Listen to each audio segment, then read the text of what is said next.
வணக்கம். இன்றைய நிகழ்ச்சியில் நம்மோடு பேச இடதுசாரி செயல்பாட்டாளர் தோழர் நாதன் அவர்கள் இணைந்துள்ளார். வாருங்கள் அவரோடு பேசுவோம். தோழர் வணக்கம். வணக்கம் தோழர். ஆபரேஷன் சிந்தூர் அப்போ இந்திய விமானங்கள் தாக்கப்பட்டதா ஏற்கனவே பாகிஸ்தான் அறிவிச்சிருந்தாங்க. அதாவது ரஃபேல் விமானம் கிட்டத்தட்ட 6 விமானங்கள் வீழ்த்தப்பட்டது அப்படின்னு சொல்லி அவங்க அறிவிச்சிருந்தாங்க. அது பொய் செய்தின்னு சொல்லி இந்தியா மறுத்துட்டு வந்தது. இந்த நிலையில முப்படை தளபதி, ராணுவத்தோட முப்படை தளபதி அனில் சௌகான் அவர் கொடுத்த ராய்ஸ்டட்லையும் அப்புறம் சிங்கப்பூர் பத்திரிகையிலையும் அவர் கொடுத்த பேட்டியில அப்படி வீழ்த்தப்பட்டிருக்கிறதா அவரும் ஒத்துருக்கிறார். On 7th and the initial stages there were losses, but the numbers and that's not important. ஆனா 6 கிடையாது, எண்ணிக்கை பற்றி இப்போ பேச வேண்டாம் அப்படின்லாம் தவிர்த்திருந்தாலும் ஆனால் வீழ்த்தப்பட்டிருக்குது. முதல்ல மே 7ஆம் தேதி சில கோளாறுகள் ஏற்பட்டது, அதை சரி செஞ்சுட்டு அதுக்கப்புறமேட்டு மே 7 தான் நடந்ததாக சொல்கிறாரு. அப்புறம் 10ஆம் தேதி நாங்கள் பலமாக தாக்க ஆரம்பிச்சிட்டோம் அப்படின்றத சொல்லியிருக்காரு. இது எப்படி முதல் நாட்டுக்குள்ளேயே சொல்லப்படலை, இங்கே இருக்கிற பாராளுமன்ற உறுப்பினர்கள் சொல்லப்படல, மக்களுக்கு சொல்லப்படல, ஆனால் இப்படி வெளியில் போய் அறிவிக்கிறது, அது உண்மைன்றது தெரிய வரும்போது இது எப்படி இருக்குது? மே 7 இந்தியா ஆபரேஷன் சிந்தூர் தாக்குதல் தொடங்கிய போதே அன்றே பாகிஸ்தான் அறிவித்து விட்டது, நாங்கள் இந்தியாவினுடைய 5 ஜெட் விமானங்களை வீழ்த்தி இருக்கிறோம். அது தொடர்பான படங்கள்லாம் சமூக வலைத்தளங்களில் வந்தது. அது ஜம்மு காஷ்மீர்லேயே விழுந்திருக்கு, இந்தியா வசம் இருக்கிற காஷ்மீர் பகுதியிலே விழுந்திருக்கு. உடனடியாக ஏர்ஃபோர்ஸ் அதை சூழ்ந்து படம் எடுக்க முடியாமல் தடுத்துட்டாங்க. அப்போதே இந்தியா இதை பற்றி ஆமோதிக்கவும் இல்லை, மறுக்கவும் இல்லை. அந்த 5 விமானங்களில் 3 ரஃபேல், அப்புறம் 2 வேற விமானங்கள். இதுதான் பாகிஸ்தானுடைய கிளைம். அதன் பிறகு இங்கே இந்திய இராணுவம், இந்திய விமானப்படை அதிகாரிகள் பேட்டி கொடுக்கும்போது, மார்ஷல் பாரதி அவர் பேட்டி கொடுக்கும்போது என்ன சொன்னார் அப்படின்னு சொன்னால், அந்த கேட்குறாங்க நேரடியாக, ஹிந்து ரிப்போர்ட்டர் தான் கேட்குறாங்க, இந்த மாதிரி விமானங்கள் சுட்டு வீழ்த்தப்பட்டதா அப்படின்றதுக்கு. இப்போ வீழ்த்தப்பட்டதா இல்லையா அப்படின்றது முக்கியம் இல்லை, எங்களுடைய குறிக்கோள் நிறைவேறதா இல்லையா, ஆப்ரேஷன் சிந்தூர் பயங்கரவாதிகளுடைய முகாமை அழிப்பதில் வெற்றி பெற்றுள்ளதா, அதைத்தான் பார்க்க வேண்டும். இழப்புகள் போரில் ஏற்படுவது உண்டு, அது இப்போதைக்கு பேசுவதற்குரிய நேரம் அல்ல அப்படின்னு அவர் சொன்னார். அப்போவே அவங்க இதை என்டாஸ் பண்ணியிருக்காங்க. இதன் பிறகு மோடி இதை அரசியலாக்கும் விதத்தில் இந்தியா முழுக்க ஆபரேஷன் சிந்தூர் பாகிஸ்தானுக்கு எதிரான ஒரு இந்து தேசிய வரியை கிளப்பி பேசிகிட்டு இருக்கிறாரு, பிரச்சாரம் பண்ணுறாரு, போராட்டங்கள்லாம் பண்ணுறாரு. அவருடைய பிரச்சாரத்துக்கு ஒரு பதிலடி தரும் விதமாக, அவருடைய பிரச்சாரத்தை போட்டு உடைக்கும் விதமாக அனில் சௌகான் சிங்கப்பூரில் அந்த மாநாட்டில் பேசியிருக்காரு.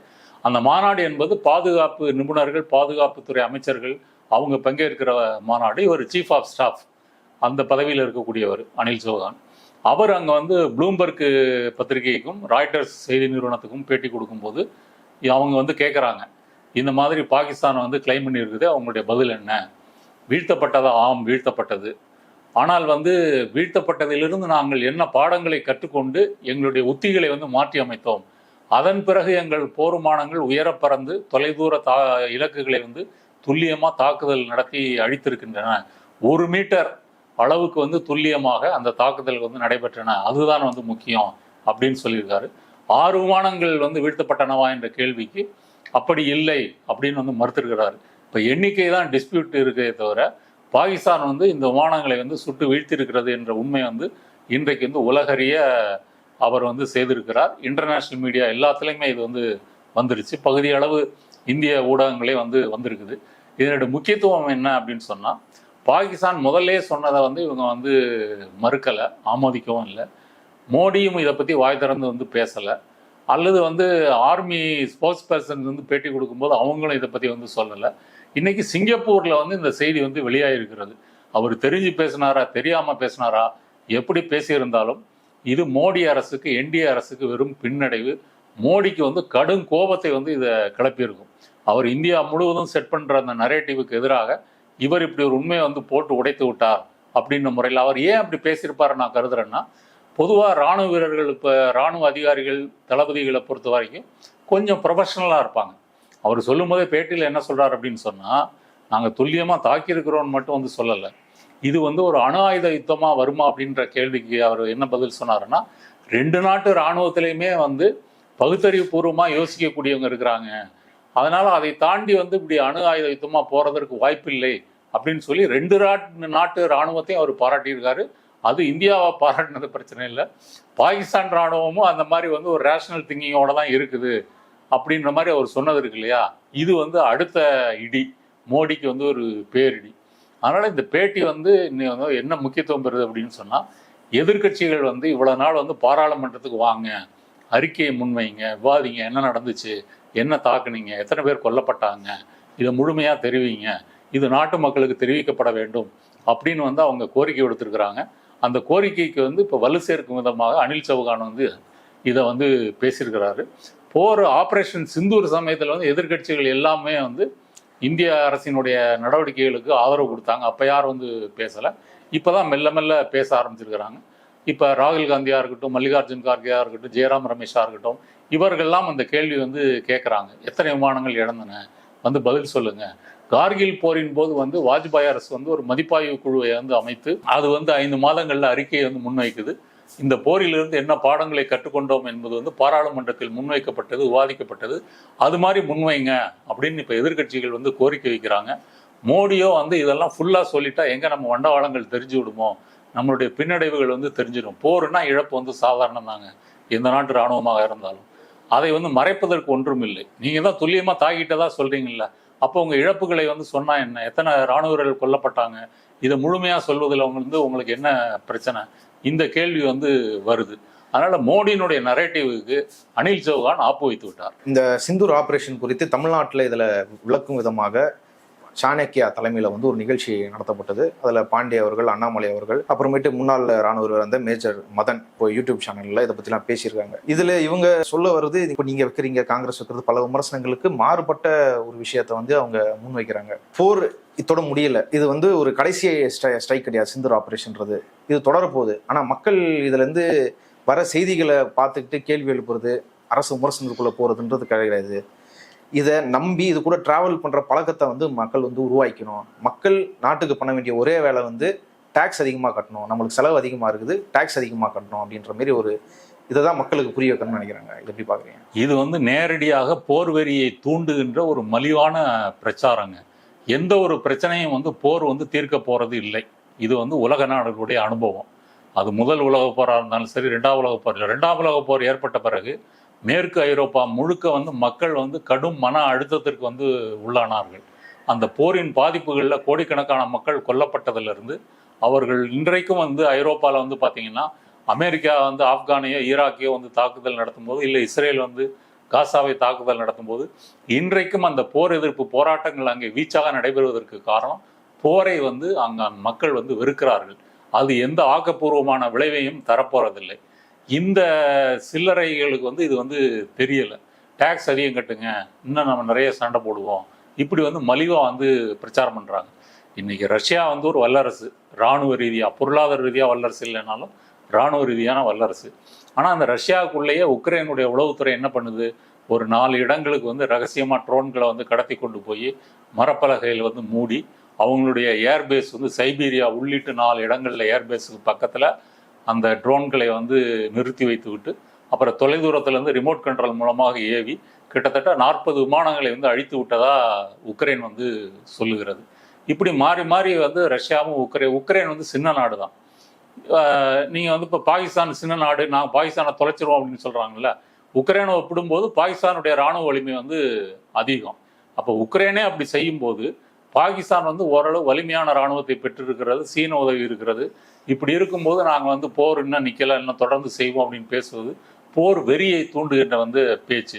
இப்போ இந்த மேஜர் மதன்குமார் இருக்காருல்ல, அவர் ஆரம்பத்தில் இருந்தே இந்த பேச்சுக்களை தனது யூடியூப் வீடியோக்கள் மூலமாக பேசிகிட்டு இருக்கிறாரு.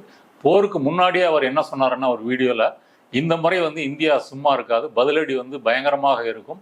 அதாவது வந்து பாகிஸ்தான் வசம் இருக்கின்ற காஷ்மீரில் மட்டும் தாக்குதல் நடத்த போகிறதில்லை, எனக்கு வந்து இன்புட் படி பஞ்சாப்லேயே தாக்குதல் நடத்துவார்கள், இப்படியே அவர் வந்து சொல்லியிருக்கிறாரு. இவருக்கு எப்படி இன்புட் வந்துச்சு? நீங்கள் வந்து இந்திய அரசினுடைய இராணுவம், முப்படை அதிகாரிகள், அவங்களுடைய செய்தி தொடர்பாளர்கள், அவங்க அஃபிஷியலாக என்ன சொல்கிறாங்களோ அதைத்தான் நம்ம வந்து எடுத்துக்க முடியும். இவருக்கு அந்த செய்தி வந்து எப்படி வந்தது, எப்படி கசிந்தது? சாணக்கியா கூட்டத்தில் பேசும்போது கூட அவர் துல்லியமாக வானத்தில் வந்து 85 ஜெட் விமானங்கள் வந்து பறந்தன அப்படின்னு வந்து சொல்கிறாரு. ஆனால் ஏர்ஃபோர்ஸை சேர்ந்த எந்த செய்தி தொடர்பாளர் எத்தனை விமானங்கள் வந்து வானத்தில் பறந்தன, எத்தனை வந்து தாக்கின, எத்தனை வீழ்ந்தன, இந்த விவரங்கள்லாம் இது வரைக்கும் சொல்லலை. இவருக்கு எப்படி தெரிந்தது? அடுத்தது ஏர் டிஃபென்ஸ் சிஸ்டம் என்னெல்லாம் பயன்படுத்தணும் அப்படின்றது, ஆகாஷாக இருக்கட்டும், S-400 இருக்கட்டும், இதெல்லாம் வந்து துல்லியமாக வந்து சொல்கிறாரு. அப்போ இராணுவமே சொல்லாத விவரங்களை நீங்கள் எப்படி வந்து சொல்ல முடியும்? உங்களுக்கு இந்த தகவல்களை வழங்கியது யார்? இது இராணுவ ரகசியங்களை வெளிப்படுத்துகின்ற குற்றத்தில் வருமா வராதா? அப்படின்னு ஒரு கேள்வி இருக்கு. இது வந்து இவர் மட்டும் இல்லை, அர்னாப் கோஸ்வாமியிலிருந்து வட இந்தியாவில் இருக்கக்கூடிய கோடி மீடியாவுடைய எல்லா பத்திரிகையாளர்களும் இப்படித்தான் வந்து பேசுகிறார்கள். அர்னாப் கோஸ்வாமி கூட ஒரு வீடியோ வந்து டெலீட் பண்ணார் இல்லையா? ஆமா, இதெல்லாம் வந்து இப்படி பேசுறாங்க. இதை வந்து மோடி அரசு வந்து ஊக்குவிக்கிறது. இப்படி பேசுவதை மறைமுகமாக அஃபிஷியலாக ஒன்று சொல்றது, அன்அஃபிஷியலாக இந்த மாதிரி வந்து சங்கிகளுக்கு ஆதரவானவர்களை வைத்துக்கொண்டு பேசுவது என்பது வந்து ஒரு தொடர்கதையா இருக்குது. இது வந்து நாட்டை வந்து ஒரு போர் வெறியில வந்து மக்களை வந்து ஆழ்த்துகின்ற ஒரு மலிவான ஒரு அயோக்கியத்தனமான முயற்சி அப்படின்றத வந்து பார்க்கணும். இல்ல மேஜர் மதன் வந்து அந்த கூட்டத்துல இன்னொரு கட்டத்தை தாண்டி பேசுறாரு. என்னன்னா, பாகிஸ்தான் ராணுவம் வந்து எதிரி, பாகிஸ்தான் தீவிரவாதி எதிரி, இவங்க தான் கெட்டவங்கன்னு நம்ம முடிவு பேசுறதுன்றது தப்பு. மக்கள் நல்லவங்க, அவங்களுக்கு சப்போர்ட் பண்ணணும், அவங்களுக்கு பாதிப்பு இல்லாதபடி நடத்தணும் தாக்குதல் அப்படின்னு சொல்றதுலாம் முட்டாள்தனம். பாகிஸ்தான் மக்களே அப்படிப்பட்டவர்கள் தான். எதிரினி முடிவு பண்ணிட்டா எல்லாரும் மீது தான் தாக்குதல் நடத்த பண்ணணும். குறிப்பா அங்க தாக்கப்பட்ட தீவிரவாதி முகாமுக்கு வந்து பாகிஸ்தான் மக்கள் வந்து 150 கோடி செலவு பண்ணியிருக்கிறாங்க. அந்த விவரங்கள் உண்மையா இல்லையான்னு தெரியல. ஆனா பொதுப்படையில வந்து பாகிஸ்தான் மக்களும் அப்படிதான், அவங்க மீதும் அந்த தாக்குதல் போகணும்னு பேசுறது எப்படி எடுத்துக்கிறது? இது வந்து நேரடியா அந்த வார்த்தைகள் அவர் பேசலைன்னாலும் அவர் பேசுனனுடைய உள்ளடக்கம் வந்து அதுதான். சில பேர் வந்து பேசுறாங்க, அப்படி கிடையாது, எல்லாம் ஒண்ணுதான் அப்படின்ற மாதிரி அவர் மறைமுகமா சொல்றாரு. அப்படி சொல்வதன் மூலமாக என்ன சொல்ல வர்றாருன்னா, அதாவது பாகிஸ்தானுடைய சிவில் ஸ்ட்ரக்சரு, மக்கள் இவங்க மேல வந்து குண்டு போட்டு அவங்க வந்து செத்தாலும் பரவாயில்ல அப்படின்றத மறைமுகமா வந்து சொல்றாரு. நீங்க ஐநா சர்வதேச விதிகளின்படியும் சரி, ஜெனிவா கன்வென்ஷன் படி ஒரு நாடு வந்து இன்னொரு நாடு மீது போர் தொடுக்கும் போது சிவிலியன் குடியிருப்புகளை வந்து டார்கெட் பண்ணக்கூடாது அப்படின்றது வந்து ஒரு விதியாகவே இருக்கிறது. அதை மீறினால் நீங்கள் வந்து போர் குற்றவாளி. நீங்கள் வந்து தி ஹேக் சர்வதேச அந்த குற்றவியல் நீதிமன்றத்தில் நீங்கள் இப்போ வழக்கு தொடுக்க முடியும். அப்படிதான் இன்னைக்கு புட்டினை வந்து போர் குற்றவாளியாக்கி இருக்காங்க. நெத்தன்யாகு வந்து போர் குற்றவாளின்னு சொல்லி அவருக்கு வாரண்ட் பிறப்பிக்கப்பட்டிருக்கிறது. அதனால பொதுமக்கள் குடியிருப்பை வந்து நீங்கள் தாக்கவே கூடாது. இவரெல்லாம் என்னத்த முன்னாள் மேஜர் அப்படின்னு தெரியல. மேஜராக இருந்துக்கிட்டு இந்த ஒரு இன்டர்நேஷனல் விதியோ போர் நடத்தும் போது உள்ள விதிகளை பற்றி கூட தெரியாமல் அந்த அளவுக்கு சங்கியாக மாறி வந்து பேசுறாரு அப்படின்னு தான் பார்க்க முடியும். வார் பிரீஃபிங்ன்றது ரிலீஜியஸ் பிரீஃபிங்காக மாறிச்சு அதை அப்படின்ற மாரி விமர்சனங்கள் வந்தது. அது அண்ணாமலை என்ன நியாயப்படுத்துறாருன்னா, இங்கே இந்து நாடுன்னு சொன்னால் வெறுக்கிறாங்க, அதை வந்து விமர்சனத்துக்குள்ளாக்குறாங்க. ஆனால் இது உண்மையிலேயே வந்து இங்கே வாழ்ந்த மக்களோட கலாச்சாரன்றது இந்து கலாச்சாரம் தான். அந்த அடிப்படையான ஒரு கலாச்சாரம் தான் இந்தியா முழுக்க பரவி இருந்ததுக்கு அதுக்கு நிறைய விவரங்கள் சொல்கிறாரு. அதுக்கு ஆனால் முக்கியமான ஆதாரமாக அவர் சொல்கிறது வந்து ஒரிஜினல் கான்ஸ்டியூஷன். அதில் வந்து மகாபாரதம், ராமாயணம், இந்த எல்லா படங்களும் வந்து வந்திருக்குது. அதுதான் ஒரிஜினல் கான்ஸ்டியூஷன். அப்படி இல்லாமலே அப்படி ஒன்று வந்திருக்கும் அப்படின்ற மனதார். அதனால அது அப்படிதான் நரேட் பண்ண முடியும். ஏன்னா இவங்க அனுமானம் குறிப்பிட்டிருந்தாங்க தாக்குதல், இன்னும் பல இந்துத்துவ அடையாளங்களை வந்து அவர் குறிப்பிட்டிருந்தாங்க. மோடி பேசுற இடத்துல அது பிரதிபலிக்கிறது. இது இப்படி கன்வே பண்றதை நீங்க எப்படி எடுத்துக்கீங்க? இது வந்து அண்ணாமலையினுடைய இந்துத்துவ வெறியை வந்து காட்டுகின்றது. நம்ம அரசியலமைப்பு சட்டத்துல ராமாயண மகாபாரதத்தை பற்றிலாம் ஒன்றும் குறிப்பிடலை. இது இந்து நாடு, இந்துத்துவ நாடு அப்படிலாம் வந்து சொல்லலை. இந்தியா பாரதம் அப்படின்னு தான் வந்து சொல்கிறாங்களே தவிர இப்படி வந்து சொல்லலை.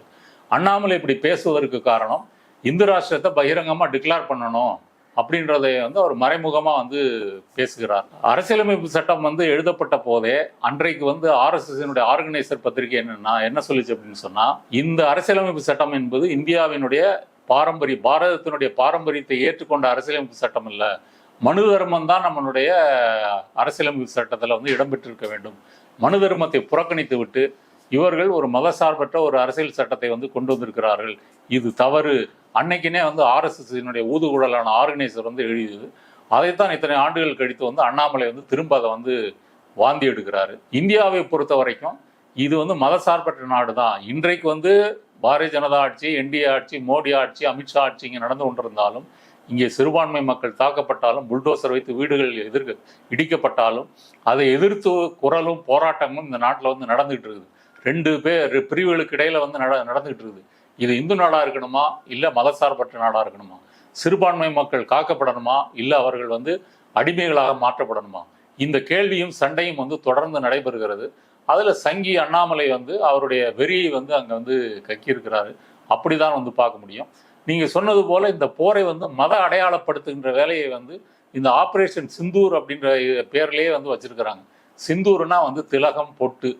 இந்த பொட்டு வந்து பெஹல்காம் தாக்குதலில் வந்து ஆண்களை வந்து கணவர்களை வந்து கொன்று விட்டதுனால மனைவிகள்லாம் வந்து கைம்பெண்கள் விதவைகள் ஆயிட்டாங்க, அவங்க பொட்டு அழிக்கப்பட்டு விட்டது அப்படின்னு சொல்லி அப்படிதான் இந்த பேர் வந்து வைக்கிறாங்க. இதுவே ஒரு பிற்போக்குத்தனமான நடவடிக்கை. கணவன் கொல்லப்பட்டால் ஒரு மனைவி வந்து பொட்டு வைத்துக் கொள்ளக்கூடாதா, இல்லை மறுமணம் செய்து கொள்ளக்கூடாதா, அவங்க பொட்டோ பூவோ நகைகளோ அணிந்து கொண்டால் என்ன தப்பு, இப்படி வந்து முற்போக்காக யோசிப்பதற்கு பதிலாக பெண்களை அடிமைத்தனத்தில் ஆழ்த்தும் விதமாகத்தான் இந்த ஆபரேஷன் சிந்தூர் என்ற பெயரே வந்து வைக்கப்பட்டிருக்குது. மோடியும் போற இடங்கள்ல அதை பத்தி பேசுறாரு. இந்த மாதிரி பாரதத்தின் பெண்களுடைய சிந்தூரை வந்து அவர்கள் அழிக்க நினைத்தார்கள். அதற்குத்தான் வந்து நாங்கள் வந்து பாரதம் திருப்பி தாக்கி இருக்கிறது, பாகிஸ்தானை வந்து ஒண்ணும் இல்லாமல் பண்ணிட்டோம் இப்படின்னு வீராசனம் பேசுறாரு. திரிணாமுல் காங்கிரஸுடைய மம்தா பானர்ஜி அதற்கு அழகா பதில் சொல்லியிருக்கிறாங்க. PM Modi is saying just like you are not the husband of everybody. Why you are not giving sindoor to your Mrs. first? பொட்டு வைக்கணும்னா கணவன் தான் பொட்டு வைக்கணும், நீங்க வைக்கிறதுக்கு யாரு? நீங்க பொட்டு வைக்கிறதா முதல்ல உங்க பொண்டாட்டிக்கு பொட்டு வைங்க. மோடியினுடைய பொண்டாட்டி குஜராத்தில் வந்து பாதுகாவலர்கள் செக்யூரிட்டி சூழ வந்து ஒரு தனிமை சிறையில் வந்து இருக்கிறாங்க. அவங்கள போய் மீடியாவை யாரும் வந்து பார்க்க முடியாது, பேச முடியாது. அப்படி ஒரு வட்டத்தில் ஒரு சிறையில தான் வந்து மோடி வந்து வைத்திருக்கிறாரு. அவருடைய மனைவிக்கே அவர் திலகம் வைக்க முடியாதவர், மற்ற பெண்களுக்கு வந்து திலகம் வைப்பதை பற்றி யோசிக்கலாமா அப்படின்னு மம்தா பானர்ஜி வந்து கேட்ட கேள்வி வந்து சரிதான். இவர்கள் அதாவது இந்த நாட்டினுடைய அனைத்து எந்திரங்களையும், அனைத்து அரசு எந்திரங்களையும், அது EDயா இருந்தாலும் சரி, இன்கம் டேக்ஸ், CBI, நீதிமன்றங்கள் எல்லாத்தையுமே ஒரு இந்துமயமாக மாற்றுவதற்கு இல்லையா, அப்படிப்பட்ட வேலையை அவர்கள் வந்து செய்து கொண்டிருக்கிறார்கள். இப்போ டெல்லி உயர்நீதிமன்றத்தில் ஒரு தீர்ப்பு வந்திருக்கு. அதாவது சீக் ரெஜிமெண்ட்ல வந்து ஒரு கிறிஸ்டின் வந்து வேலை செய்கிறாரு. அவரை வந்து குருத்வாராவில் வந்து தொட சொல்கிறாங்க. ஐயா நான் வந்து கிறிஸ்டின் இதில் தொழ முடியாது அப்படின்னு வந்து அவர் சொல்கிறாரு. அதுக்காக அவரை வந்து வேலை நீக்கம் வந்து செய்கிறாங்க. அதை வந்து அவர் டெல்லி கோர்ட்டில் வந்து கேஸ் போடுறாரு. நான் கிறிஸ்தவனாக இருக்கிறோம், எப்படி போய் குருத்வாராவில் வந்து வழிபட முடியும்? அதுக்கு கோர்ட் என்ன தீர்ப்பு வழங்கியிருக்கு அப்படின்னு சொன்னால், நீங்கள் வந்து சீக் ரெஜிமெண்ட்டில் இருந்தால் குருத்வாராவில் வழிபட்டு தான் ஆகணும், நீங்கள் மதசார்பின்மைக்கு எதிராக செயல்படுகிறீர்கள், இப்படியே தீர்ப்பு கொடுத்து அவருடைய பதவி நீக்கம் சரிதான்னு சொல்லியிருக்கு. இது எவ்வளவு முட்டாள்தனமான தீர்ப்பு. அவர் வந்து கிறிஸ்டின், குருத்வாரால போய் அவர் ஏன் வந்து குருத்வாரால போய் வழிபடணும்? அதற்கு எந்த அவசியமும் இல்லை. அவருடைய மத உரிமையை அங்கீகரிப்பது தான் மதசார்பின்மையை தவிர, அவர் கிறிஸ்தவராக இருந்தா கூட நீங்க குருத்வாராலையும் கோயிலையும் போய் வழிபடணும் அப்படின்னு வற்புறுத்தி அதை மறுத்தால் பதவி நீக்கம் செய்துவிட்டு, அதையும் நீதிமன்றம் இங்கே வந்து அதை ஆதரிக்குது அப்படின்னு சொன்னா, எல்லா உறுப்புகளையும் அப்படி மாற்றி விட்டார்கள். இராணுவத்தை அப்படி மாற்றுவதற்கு அவர்கள் முயற்சி செய்கிறார்கள். இப்போ இராணுவ தளபதிகள் கூட, முன்னாள் தளபதிகள் ஓய்வு பெற்ற பிறகு பல பேர் வந்து பிஜேபியில் போய் சேர்றாங்க. அதை IAS IPS வந்து தாண்டி உச்சநீதிமன்ற தலைமை நீதிபதிகளை தாண்டி இராணுவ தளபதிகளுமே அப்படி வந்து சேர்றாங்க. இதை நம்ம கடந்த காலத்தில் வந்து பார்த்துக்கிட்டு இருக்கிறோம், இப்போ வந்து பார்த்துருக்குறோம். இராணுவத்தையும் அப்படி இந்துத்துவமயமாக்கும் வேலையை மோடி அரசு தீவிரமாக செய்து வருகிறது. அதனால தான் அந்த அண்ணாமலை வந்து இந்த மகாபாரத ராமாயண கதையெல்லாம் உருட்டி இருக்கிறார். இந்தியாவோட வெளியுறவுத்துறை வந்து தோல்வி விட்டுறதுன்ற விமர்சனங்களும் வந்து இந்த விஷயங்கள்ல வருது. ஏன்னா ஏற்கனவே ட்ரம்ப் வந்து பொருளாதாரத்தை முன் வச்சு அதை மிரட்டி தான் நான் இந்த போரை நிப்பாட்டினேன்னு அவர் அறிவிச்சதா இருக்கட்டும். அது இல்லாமல் ஜெய்சங்கர் பல இடங்கள்ல போய் பேசும்போது சரியான பதில் கொடுக்க முடியாமல், யூஎஸோட நிலைப்பாடு என்ன, இதில் அவங்க எப்படி இதை தலையிட்டாங்கன்ற கேள்விகள் பதில் சொல்ல முடியாமல் அப்படி திணறதுன்றதுலாம் வந்து இந்தியாவோட வெளியுறவுத்துறை தோல்வியை தான் காட்டுதா எல்லாரும் பேசணும். ஆனால் இந்த நிலையில வந்து மேஜர் மதன் என்ன சொல்றாருன்னா, பெகல்காம் அட்டாக்கு வந்து 60 நாடுகள் வந்து தோளோட தோளா நின்றுது அப்படின்றாரு. ஆனால் சிந்தூர் ஆப்ரேஷனுக்கு அந்த நாடுகள் என்ன செஞ்சிச்சுன்றதை பற்றி சொல்லலை, அதை கடந்து போயிட்டு. ஆனால் 2008 நடந்த தாக்குதல் அப்போ எந்த நாடுமே இந்தியா கூட இல்லை. அப்போ வெளியுறவுத்துறை தோல்வின்றது பொய் அப்படின்னு ஒரு ஸ்டேட்மெண்ட் வைக்கிறாரு. இது வந்து உண்மைக்கு மாறானதுங்க. உலக நாடுகள் வந்து பெஹல்காம் பயங்கரவாத தாக்குதலை தான் கண்டித்தனே தவிர இந்தியாவினுடைய ஆபரேஷன் சிந்தூரை எந்த நாடும் வந்து ஆதரிக்கவில்லை. எல்லா நாடுகளும் என்ன சொன்னாங்கன்னா, இதை பேசி தீர்த்துக்குங்க, போர் வேண்டாம், சண்டை வேண்டாம், ரெண்டு நாட்டு மக்களும் வந்து சாவாங்க, அதனால இதை நிறுத்துங்க அப்படின்னு தான் சொன்னாங்களே தவிர எந்த நாடுகளும் இந்தியாவினுடைய போரை தாக்குதலை வந்து ஆதரிக்கவில்லை. இது வந்து முதல் தோல்வி. இதற்காகத்தான் வந்து இந்த எம்பிக்கள் குழுக்களை எல்லாம் அமைத்து வந்து இன்னைக்கு உலக நாடுகள் முழுக்க வந்து சுற்றுப்பிரயாணம் அனுப்புவதற்கு காரணம் என்ன? உங்களுடைய வெளியுறவு கொள்கை தோற்றுவிட்டது, உலக நாடுகள் உங்களை அங்கீகரிக்கவில்லை. அந்த ப்ரெஷர் காரணமாக தான் அமெரிக்கா வந்து ப்ரெஷர் போடுது. நீங்கள் போர் நடந்த பிறகு அடுத்த நாள் வந்து அமெரிக்க துணை அதிபர் JD வான்ஸ் வந்து என்ன சொல்றாரு, அவங்க 2 பேர் போர் தலையிட விரும்பவில்லை, அது எங்களுடைய வேலை இல்லை அப்படின்னு வந்து சொல்றாரு. ஆனால் அமெரிக்காவினுடைய டீப் ஸ்டேட் அதனுடைய நோக்கம் வந்து என்னன்னா, இந்த 2 அணு ஆயுத நாடுகளும் மோதிக்கொள்ளக்கூடாது. 2வது, இந்தியா என்பது வந்து சீனாவுக்கு எதிராக நம்ம வந்து தயார் பண்ணிட்டு இருக்கிறோம். சீனாவுக்கு எதிராக தயார் பண்ணிட்டு இருக்கிற இந்தியா வந்து தனது வளங்களை, ரிசோர்ஸஸை வந்து பாகிஸ்தானுக்கு எதிரான போரில் வந்து இழப்பதை வந்து அமெரிக்கா வந்து விரும்பவில்லை என்ற முக்கியமான காரணத்துக்காக தான் அமெரிக்கன் டீப் ஸ்டேட் வந்து இந்த போரை நிறுத்துவதற்கு தீவிரமாக முயற்சி செய்தது. அதனுடைய வெளிப்பாட்டை தான் ட்ரம்ப் வந்து இதுவரை நான் பேசுகின்ற இந்த நிமிடம் வரைக்கும் 12 முறை சொல்லியிருக்காரு. இன்னும் 10 முறை கூட அவர் வந்து சொல்லுவார். நீதிமன்றத்தெல்லாம் போய் சொல்லியிருக்காரு. நம்ம பிரஸ்ல சொல்லியிருக்காரு, நீதிமன்றத்தில் சொல்லியிருக்காரு, விமானத்தில் பறக்கும்போது சொல்லியிருக்காரு. என்ன சொல்றாரு? நான் தான் 2 நாடுகளுடைய போரை வந்து நிறுத்தினேன். போரை நிறுத்தலைன்னா 2 நாடுகளுடைய வர்த்தகம் வந்து செய்ய மாட்டேன். 2 பேரும் வந்து ஒத்துக்கிட்டாங்க. அணு ஆயுத போர்லேருந்து உலகம் காப்பாற்றப்பட்டு விட்டது. எனக்கு மகிழ்ச்சியா இருக்கிறது. 2 நாடுகளும் அற்புதமான நாடுகள். 2 நாடுகளும் ஒத்துழைத்ததுக்கு நன்றி அப்படின்னு வந்து சொல்லியிருக்கிறாரு. இதை இன்று வரை மோடி வந்து மறுக்கவே இல்லை. அது அப்படி மறுக்க முடியாது. ஒரு டிப்ளமேட்டிக்காக தான் டீல் பண்ண முடியும். அப்படிலாம் எடுத்தாங்கன்னு சொல்ல முடியாதுன்னு சொல்லி சொல்றேன். இல்லை, நீங்க வந்து 56 இன்ச்சு நீங்க வந்து எதா இருந்தாலும் வந்து பகிரங்கமா பேசுவீங்க. நீங்க ஒரு பெரிய வீரர். நீங்க வந்து பாரத மரபில் வந்து பயங்கரமான ஒரு உத்தமமான வீர பாரத தாயின் தவப்புதல்வன் இப்படிலாம் பில்டப் கொடுத்துக்கிட்டு அமெரிக்கா தான் போரை நிறுத்துச்சுன்னு சொன்னா அதுக்கு நேரடியாக பதில் சொல்ல வேண்டியதானே? இல்லை, பாகிஸ்தான் வந்து அவருடைய ராணுவ தளபதி வந்து எங்களுக்கு ஃபோன் பண்ணாரு, கெஞ்சினாரு, நாங்க வந்து ஓகே சொல்லிட்டோம் அப்படின்னா வந்து முதல்ல ட்விட் போட்டது யாரு? எக்ஸ் தளத்தில் வந்து இதை வெளியிட்டது வந்து யாரு? ட்ரம்ப் தானே வெளியிட்டாரு. சோசியல் சமூக வலைத்தளங்கள் மூலமாக அவர் வெளியிட்டதற்கு மோடி பதில் சொல்லியிருக்கணுமா இல்லையா? இல்லை, இது அமெரிக்கன் தலையிட்டால் வந்து நிற்கவில்லை, பாகிஸ்தான் கேட்டுக்கோப்பா. பாகிஸ்தான் கேட்டுட்டா நிறுத்துவீங்களா? பாகிஸ்தான் தான் உங்களை தாக்க சொல்லிச்சா? பாகிஸ்தானுக்கு தாக்குறதே நாங்கள் தகவல் கொடுத்தோன்னு நீங்கள் ஒரு தகவல் சொல்லியிருக்கிறீங்க. அதுவே வந்து ராகுல் காந்தி அதெல்லாம் கேள்வி எழுப்பியிருக்கிறாரு. இதனால் வந்து நமது விமானங்கள் வந்து வீழ்த்தப்பட்டனவா? இதற்கும் அதற்கும் எது சம்பந்தம் உள்ளதா? இப்படி வந்து பல கேள்விகள் இருக்கு. வெளியுறவு கொள்கையை பொறுத்த வரைக்கும் இந்தியா வந்து தோல்வியடைந்தது மட்டுமல்ல, சீனாவையும் பாகிஸ்தானையும் இந்த போரின் மூலம் மிகவும் நெருக்கமாக்கி இருக்கிறார்கள். இது 3மே அணு ஆயுத வைத்திருக்கக்கூடிய நாடு. பாகிஸ்தான் வந்து இந்தியாவோட ஒப்பிடும்போது இந்தியாவினுடைய இராணுவ வலிமை இல்லாட்டாலும் பாகிஸ்தான் வலிமையான நாடு தான். ஒரு உதாரணத்துக்கு சொல்லதா இருந்தால், இந்தியாவில் வந்து ஒரு விமானத்துக்கு வந்து 1.5 விமானிகள் வந்து இருக்கிறாங்க. பாகிஸ்தானில் வந்து ஒரு விமானத்துக்கு வந்து 2.5 விமானிகள் வந்து இருக்கிறாங்க. இந்திய விமானிகளை விட எண்ணிக்கை வந்து அந்த விமானங்களை பொறுத்தவுடைய சராசரி எண்ணிக்கை என்பது வந்து பாகிஸ்தானில் வந்து அதிகமாக இருக்குது. இப்படி வந்து பாகிஸ்தானும் வந்து அதனுடைய இராணுவ வலிமையை வந்து குறைத்து மதிப்பிட முடியாது. சீனாவை நீங்கள் ஒப்பிடவே முடியாது. சீனாவில் வந்து இந்தியாவை இருப்பதை விட சில மடங்கு அதிகமான இராணுவ வலிமை உள்ள நாடு வந்து சைனா.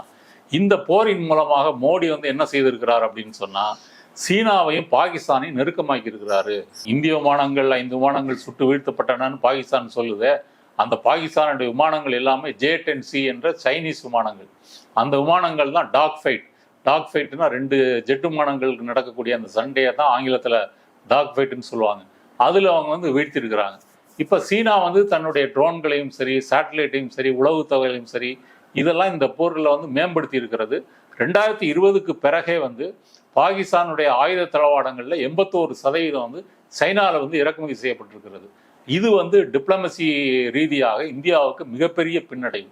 அப்போ சும்மா இருந்த பாகிஸ்தானுக்கு வந்து நீங்கள் தேவையில்லாமல் ஒரு தாக்குதலை கொடுத்து இன்னும் சைனாவோட நெருக்கமாக்கி சைனால இருந்து ஆயுதங்களும் மற்ற தளவாடங்களையும் கொள்முதல் செய்வதற்கு ஒரு வழி ஏற்படுத்தி கொடுத்துருக்கீங்க. சைனாவும் இந்தியாவை விட பலம் பொருந்திய நாடு. இப்போ இந்தியாவுடைய இராணுவமே எடுத்துக்கிட்டீங்கன்னு சொன்னா, சைனீஸ் பார்டர்ல வந்து ஒரு 1/3 இருக்குது, பாகிஸ்தான் பார்டர்ல 1/3 இருக்குது, 1/3 தான் வந்து உள்நாட்டில் இருக்குது. இப்படி இருக்கும்போது எல்லைப்புறங்கள் எப்போதுமே பதட்டமாக இருப்பதற்கின்ற ஒரு சூழ்நிலையை வந்து மோடி அரசு வந்து உருவாக்கி இருக்கிறது. அதனால சீனாவையும் பாகிஸ்தானும் சேர்ந்து விட்டது, இது தோல்வி. உலக நாடுகள் இந்த போரை வந்து ஆதரிக்கவில்லை, அது ஒரு தோல்வி. அமெரிக்கா தான் நிறுத்தி விட்டேன்னு ட்ரம்ப் வந்து பல முறை சொல்றாரு. இதை ரங்கராஜ் பாண்டே கிண்டலா சொல்றாரு. அவர் 231 முறை வந்து அவர் வந்து போரை நிறுத்துறதா சொல்லியிருக்காரு. அதுல ஒண்ணு வந்து சொல்றாரு அப்படின்னு கிண்டலா சொல்றாரு. இப்படி கிண்டலா சொல்லக்கூடிய ரங்கராஜ் பாண்டே தன் இதயத்தில் இருக்கின்ற மோடியை வாயை திறந்து, ஐயா மோடி நீங்களும் ஒரு வார்த்தை சொல்லிருங்களேன், ட்ரம்ப் போற நிறுத்தல அப்படின்னு சொன்னா மோடி வந்து சொல்லுவாரா? இல்ல, சொன்னவங்க எல்லாம் பின்வாங்க சொன்னாங்களே, கங்கனா ரனாவத் இவரா இருக்கட்டும். அப்போதான் அந்த பயம் இருக்கட்டும் அப்படின்றதான் இந்த இதற்கான வந்து பதில். எதற்காக தூதுக்குழு எல்லாம் வந்து நீங்க அனுப்புனீங்க? அதுக்கு காரணமே இதுதான். உலக நாடுகளுடைய ஒரு அங்கீகாரத்தை பெற வேண்டும் என்பதுதான். எந்த நாடுகளையும் கண்டுக்கல. இவங்க போய் வந்து சமசாட்டி சாப்பிட்டுட்டு ஒரு பிரீஃப் பண்ணிட்டு வந்தாங்களே தவிர, அதுல சொன்னோன்னா ஞாபகம் வருது, சசி தரூர் வந்து கொலம்பியா போயிருக்கிறாரு. அவருடைய டீம் எம்பிக்கள் போயிட்டு வந்து என்ன சொல்றாரு, நாங்கள் ஒரு பெரிய சாதனையை சாதித்து விட்டோம். இந்த ஆபரேஷன் சிந்தூரை வந்து பாகிஸ்தானுக்கு ஆதரவாக கொலம்பியா அரசு வந்து ஸ்டேட்மெண்ட் விட்டுச்சு, நாங்கள் சொன்னதுனால வித்ட்ரா பண்ணிருச்சு அப்படின்னு ஒரு பெருமையாக அவர் வந்து அவரு சொல்றார். கொலம்பியா அரசு சொன்னிச்சா அப்படின்னு நமக்கு வந்து தெரியாது. ஆனால் அதே கொலம்பியா அரசு அமெரிக்காவில் இருந்து சட்டவிரோத குடியேறிகள்னு சொல்லப்படக்கூடிய கொலம்பிய மக்கள் வந்து கைகால் சங்கிலி போட்டு ஏற்றி அனுப்பும்போது கடுமையாக எதிர்த்தது. எப்படி நீ இராணுவ விமானத்தில் அனுப்பலாம், பயணிகள் விமானத்தில் அனுப்பு, ஒரு மனிதாபிமானத்தோட நடத்து அப்படின்னு சொன்னதோட மட்டும் இல்லாமல் கொலம்பிய அதிபர் வந்து தன்னுடைய விமானத்தை அனுப்புறாரு. என் நாட்டு மக்களை கௌரவமாக நான் கூட்டிட்டு வரேன், நீ ஒன்றும் அனுப்ப வேண்டாம் அடிமை மாதிரின்னு சொல்லி விட்டாரு. இந்த தெம்பு திராணி தைரியம் தெனாவெட்டு வந்து மோடிக்கு இருக்குதா? மோடியினுடைய இந்தியர்கள், இந்தியாவினுடைய குடிமக்கள் அமெரிக்காவிலிருந்து கைகால் சங்கிலி போட்டு பஞ்சாப் அமிர்தசரஸுக்கு வந்து நீங்க வந்து இறங்கும் போது மோடி வந்து என்ன லாலிபாப் சப்பிக்கிட்டு இருந்தாரா? அப்ப இந்த கேள்வி இருக்கா இல்லையா? அப்ப கொலம்பிய அதிபருக்கு இருக்கிற அந்த தைரியம், துணிச்சல், அந்த சின்ன நாட்டு இருக்கக்கூடிய ஒரு சுயமரியாதை, இறையாண்மை கூட இந்தியாவுக்கு இல்லை அப்படின்றது வந்து மோடியினுடைய ஆட்சியில் வந்து நிரூபிக்கப்பட்டு. இப்போ கூட அமெரிக்கால இருந்து இந்தியர்கள் பணம் அனுப்பணும்னா 5% வரி விதிச்சிருக்கிறாரு. அதுக்கும் இங்க இருந்து எந்த ரிப்ளையும் இல்ல. அமெரிக்கா வந்து டாக்ஸ் போடும்போது கனடாவுக்கு, மெக்சிகோவுக்கு, சைனாவுக்கு, ஐரோப்பிய ஒன்றியத்துக்கு, எல்லா நாடுகளும், வியட்நாம், எல்லா நாடுகளுக்கும் டாக்ஸ் போட்ட போது எல்லா நாடுகளும் எதிர்த்தாங்க, பதில் வரி போட்டாங்க. சைனா போட்டுச்சு, மெக்சிகோ போட்டுச்சு, கனடா போட்டுச்சு, ஐரோப்பிய ஒன்றியம் போட்டுச்சு. பதிலுக்கு வரி போடாத ஒரே நாடு வந்து இந்தியா தான். அது மட்டுமல்ல, அமெரிக்கா சொன்ன உடனே வரிகளை வந்து குறைக்கிறாங்க. அந்த போர்போன் விஸ்கி அதுக்கான வரியை வந்து குறைக்கிறாங்க. ஹார்லி டேவிட்சன் பைக்குக்கு வந்து குறைக்கிறாங்க. 0% டாக்ஸ் வந்து நான் கொண்டு வருவேன்னு இந்திய அரசு சொல்லி இருக்குதுன்னு பெருமையா வந்து ட்ரம்ப் வந்து சொல்றாரு. அப்ப ட்ரம்பினுடைய வரி போரை எதிர்க்காத ஒரே நாடு மோடியினுடைய இந்தியா தான். அந்த வகையில மோடி வந்து உலக அளவுல பல நாடுகளுக்கு சுற்றுப்பயணம் போயிருக்கலாம். ஆனால் அவர் வந்து நமது நாட்டினுடைய இறையாண்மைக்காக எங்கேயும் குரல் எழுப்பவில்லை அப்படின்றது இதுல வந்து நிரூபிக்கப்பட்டிருக்கு. ஆபரேஷன் சிந்தூர்ல நேரடியா ஈடுபட்ட ராணுவ வீரர்கள், குறிப்பா இவங்க இந்த பாண்டியாவோட சாணக்கியாவோட கூட்டத்தில் இவங்க பேசுனதுல பிஎஸ்எஃப்ல பெண் வீராங்கனைகள் அவங்க வந்து ரொம்ப போர்க்குணமாக அதில் ஈடுபட்டாங்க. அதேமாரி அக்னி வீரர்களுக்கு எதிராக பல விமர்சனங்கள் வச்சாங்க. அது வந்து அந்த வீரர்களை வந்து அவமானப்படுத்துகிற மாரி, அவங்களுக்கு ஒரு அங்கீகாரம் இல்லாமல் ஆக்குற விஷயம் அப்படின்னு சொல்லி. ஆனால் 3000 அக்னி வீரர்கள் வந்து இதில் பங்களிப்பு செலுத்திருக்கிறாங்க. அதில் இறந்தும் இருக்கிறாங்க, பிஎஸ்எஃப்ல இருந்து இறந்துருக்கிறாங்க. இதெல்லாம் சேர்ந்ததுனால தான் இன்னைக்கு ஜெயிச்சிருக்கிறோம், அக்னி வீரரும் ஒரு இருந்ததுனால தான் இதெல்லாம் நடந்திருக்குன்னு சொல்லி அதை நியாயப்படுத்துறாங்களே. இந்தியாவினுடைய இந்த தாக்குதலுக்கு பின்னாடி நீங்கள் மன்மோகன் சிங், அதுக்கு முன்னாடி வாஜ்பாய், அதுக்கு முன்னாடி வந்து நரசிம்மராவ் காலத்திலிருந்தே சயின்டிஸ்ட், முக்கியமாக டிஆர்டிஓன்னு சொல்கிறோம் இல்லையா, அவங்களுடைய பாதுகாப்பு ஆராய்ச்சி துறை, அவங்களுடைய விஞ்ஞானிகள் வந்து பல ஏவுகணைகள், மிசைல்ஸு, ஏர் டிஃபென்ஸ் சிஸ்டம் இண்டிஜினிஸாக வந்து உருவாக்கியிருக்கிறாங்க. இவர் அதில் விஞ்ஞானியாக பணியாற்றிய பொன்ராஜ், அப்துல் கலாமின் அறிவியல் ஆலோசகர், அரண்சிக்கு ஒரு விரிவான நேர்காணல் கொடுத்துருக்காரு. அதில் நிறைய டீட்டெயில்ஸ் வந்து சொல்கிறார், எப்படி இண்டிஜினிஸாக வந்து உருவாக்கியிருக்கிறோம் அப்படின்றத விரிவாகவே வந்து சொல்கிறார். அதனால் இந்த பங்களிப்பு என்பதற்கு வந்து ஒரு நீண்ட காலம் வந்து எடுத்திருக்கிறது. இப்பொழுது வந்து பிஎஸ்எஃப் வீரர்கள் 2 பேர் வந்து கொல்லப்பட்டாங்க. அதில் வந்து இம்தியாஸ்னு ஒருத்தர் வந்து வீரமரணம் அடைந்தார்னு மோடி சொல்கிறாரு. அவர் இம்தியாஸ் முகமதுன்னு முழு பேரை சொல்லலை. இப்போ இம்தியாஸ் முகமது இறந்து போனதுக்காக அவர் மனைவிக்கு பொட்டு வைக்க முடியுமா? முஸ்லீம்கள் பொட்டு வைக்க மாட்டாங்க. அப்போ இந்த பொட்டு வைப்பது என்பதே வந்து எப்படி இங்கே வந்து மத சார்பின்மைக்கு வந்து வேட்டு வைப்பது என்பது ஒரு உதாரணம். 2வது, பிஎஸ்எஃப்ஐ பொறுத்த வரைக்கும் இந்திய அரசு எப்படி நடத்துகிறது, பிஎஸ்எஃப் வீரர்களுக்கு என்ன உரிமைகள், சலுகைகள் வழங்கியிருக்கிறாங்கன்னு பார்த்தீங்கன்னா ஒன்றுமே இல்லை. 2004க்கு பிறகு பிஎஸ்எஃப்ல வந்து சேரக்கூடிய வீரர்களுக்கு ஓய்வூதியம் என்பதே கிடையாது. பழைய ஓய்வூதிய திட்டம் வந்து கிடையாது. அதுக்கு பிறகு நீங்கள் 60 வயசு வரைக்கும் நீங்கள் சண்டை போடலாம், சாகலாமே தவிர உங்களுக்கு வந்து ஓய்வூதியம்னு ஒன்று கிடையவே கிடையாது. அப்போ ஒரு 20-30 வருடங்கள் வந்து பணியாற்றி விட்டு ஒரு பிஎஸ்எஃப் வீரர் தன் மனைவி, குடும்பம், குழந்தைகளோட கழிக்கணும்னு சொன்னால் ரிட்டையர்மெண்ட் ஆகி வந்து வருவார். வந்தார்னா அவருக்கு ஓய்வூதியம்னு ஒன்று இருந்ததுன்னா அவர் வாழ்க்கையை வந்து கழிப்பதற்கு வந்து உதவும். அதற்கு ஆப்பு வைத்து விட்டார்கள். இப்போ பாகிஸ்தான்லேருந்து வரக்கூடிய தோட்டாக்கள் வந்து பிஎஸ்எஃப் வீரருக்குன்னு ஒரு புல்லட்டு, மிலிட்ரிக்குன்னு ஒரு புல்லட் வந்து வருமா? வராது. இது ஒன்று. 2வது, ஆர்மி முப்படை இருக்கு இல்லையா, விமானப்படை, கடற்படை, இராணுவம். இந்த முப்படைகளில் இருக்கக்கூடிய ரிட்டையர் ஆனவங்களுக்கு வந்து எக்ஸ் சர்வீஸ்மேன் சொல்லி பல இடங்களில் வந்து வேலை வாய்ப்புக்கான வந்து கோட்டா வந்து இருக்குது, சலுகைகள் இருக்குது, பல உரிமைகள் வந்து இருக்குது. அதுதானே ஒரு அங்கீகாரத்தை தருது. ஆமாம். அந்த எக்ஸ் சர்வீஸ்மேன்ற அந்த உரிமையோ சலுகையோ பிஎஸ்எஃப் வீரர்களுக்கு வந்து கிடையாது. அப்போ நீ எல்லையிலே சண்டை போட்டு சாவு அப்படின்னு சொல்லி அவருடைய ஓய்வு திட்டத்தை அழித்தது மட்டும் இல்லை, எக்ஸ் சர்வீஸ்மேன் அந்தஸ்தை வந்து கொடுக்க மறுக்கிறது மோடி அரசு. அதனால பிஎஸ்எஃப் வீரர்கள் இதில் வந்து ஓய்வு பெற்றவர்கள்ட்ட கேட்டிங்கன்னா அவங்களாம் வந்து கொந்தளிக்கிறாங்க. எப்படி வந்து எங்களை வந்து நடத்துகிறார்கள், போரில் சாகிறதுக்காகவே எங்களை வந்து பயன்படுத்துகிறாங்களே தவிர அதற்கான எந்த அங்கீகாரமும் தரவில்லை என்பது அவருடைய குற்றச்சாட்டு. அடுத்தது, இந்த அக்னி வீரர்கள் எடுத்துக்குவோம். அக்னி வீரர்கள் வந்து 4 வருஷம் சண்டை போட்டு நீங்கள் துரத்திடுவாங்க. அதுக்கு பிறகு உங்களுக்கு எந்த சலுகையோ உரிமையோ எதுவுமே வந்து கிடையாது. அப்போ போரில் வந்து சாகக்கூடிய முன்படை வீரர்களாக அவர்களை வந்து நீங்கள் வந்து பயன்படுத்துறீங்களே தவிர ஒரு முறையான இராணுவ வீரருக்குரிய உரிமைகளோ சலுகைகளோ ஓய்வூதியமோ எதுவும் வந்து அவங்களுக்கு வந்து கிடையாது. 4 வருஷமும் அவங்க வந்து ஒரு பதட்டத்திலேயே வந்து வாழணும். அதுலேயும் ஒருத்தர் வந்து இறந்து போயிருக்காருன்னு நினைக்கிறேன். அப்போ இது வந்து நீங்கள் மற்ற இராணுவ வீரர்களை எப்படி நடத்துகிறீர்களோ அப்படி வந்து அக்னிபாத்தை வந்து நடத்தணும். அதனால தான் அக்னிபாத்தை எதிர்த்து வந்து பீகார்லையும் யூபியிலையும் வந்து பெரும் கலவரமே வந்து நடந்துச்சு. அது வந்து வட இந்தியாவில் வந்து இராணுவத்தில் சேருவது என்பது வந்து வறுமையில் இருக்கக்கூடிய அந்த மாநிலங்களுக்கு வந்து ஒரு முக்கியமான வேலை வாய்ப்பு. அதுக்கு மோடி அரசு ஆப்பு வைத்து விட்டார்கள் என்று அந்த மக்கள் வந்து போராடினார்கள். இன்றைக்கும் அக்னிபாத் வீரர்களுடைய நிலைமை என்பது அதுதான். போரில் வீரமரணம் அடைந்திருக்கலாம், ஆனால் இருக்கின்ற வீரர்கள் வந்து 4 வருஷம் பணி முடிஞ்ச பிறகு என்ன செய்ய போறாங்க? ஒன்றும் செய்ய போறதில்ல. பிஎஸ்எஃப்க்கும் ஒன்றும் இல்லை, அக்னிபாத்துக்கும் ஒன்றும் இல்லை. இதுதான் வந்து நிலைமை. ஆனால் இவர்களுடைய தியாகத்தை வைத்துக்கொண்டு மோடி வந்து அதை அரசியல் ரீதியாக அறுவடை செய்ய பார்க்கிறார். இதுதான் உண்மை. அது பெண் பிஎஸ்எஃப் வீரர்களாக இருந்தாலும் சரி, ஆண் பிஎஸ்எஃப் வீரர்களாக இருந்தாலும் சரி, 2 பேருமே ஒன்றும் கிடையாது அப்படின்றதா வந்து உண்மை. இதை வந்து மக்கள் வந்து பரிசீலிக்கணும். பகல்காமில் படுகொலை செய்த நபர்கள் இருந்து, அந்த தீவிரவாதிகள் இருந்து, இந்த ஆப்ரேஷன் சிந்தூரில் உயிரிழந்த இந்த அக்னி வீரர்களாக இருக்கட்டும், இந்த மாதிரி எல்லாருக்குமான விஷயம், இது என்ன நடந்ததுன்றத வெளிப்படைத்தன்மையாக நாடாளுமன்றத்தில் பேச வேண்டிய காலம் வருமா? அதுக்கான நிர்பந்தத்தை எதிர்கட்சிகள் கொடுக்குமா? நடக்குமா? முன்னாடி வந்து ஆப்ரேஷன் சிந்தூர் போது எல்லாரும் ஒன்றுபட்டு வந்து மோடி அரசை வந்து ஆதரித்தார்கள். இப்போது கொஞ்சம் கொஞ்சமாக இதை பற்றி விவாதிக்கணும், விளக்கம் சொல்லுங்கள், நாடாளுமன்றத்துக்கு முன்வைங்க அப்படின்ற கோரிக்கைகள் வலுப்பெற்றிருக்கிறது.